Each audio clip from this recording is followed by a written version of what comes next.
စပင်းဆိုင်မဲဖွင့်ဖွင့် online shop ပဲလို့ decoration ကိုလုံးဝ share ပြင်ဆင်ထားတယ်စီးပွားရေးလုပ်ဖို့အတွက်အထူး recommend ပေးခြင်းနဲ့ဒီမြေညီခန်းလေးနဲ့အကြောင်းမိတ်ဆက်ပေးပြစီရှင် safety အတွက်လည်းတန်ပန်းတစ်ထပ်မှန်တစ်ထပ်တက်ပေးထားတယ်အထက်ထဲဝင်လိုက်ပြီဆိုလို့ရှိရင်လည်း decoration ကိုလုံးဝ share မိမိုက်နေအောင်လို့ပြင်ဆင်ပေးထားတယ် sofa set အသစ်ဆက်ကိုလုပ်ပေးထားတယ်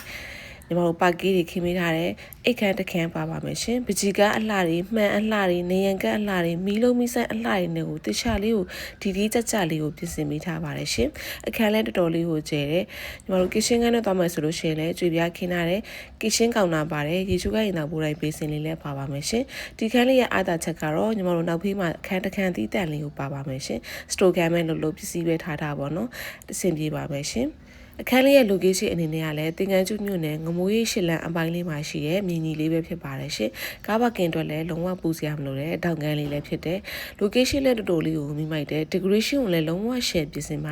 င်ပေးထားပါတယ်ရှင်။အခန်းလေးရဲ့ခေါ်စီလေးကတော့1920ညှိနှိုင်းလေးပဲဖြစ်ပါတယ်ရှင်။စိတ်ဝင်စားလို့ဆက်သွယ်ခြင်းတော့ညီမရဲ့ KK Real Estate ကိုဆက်သွယ်စုံစမ်းမြင်နိုင်ပါတယ်ရှင်။ကျေးဇူးပါ။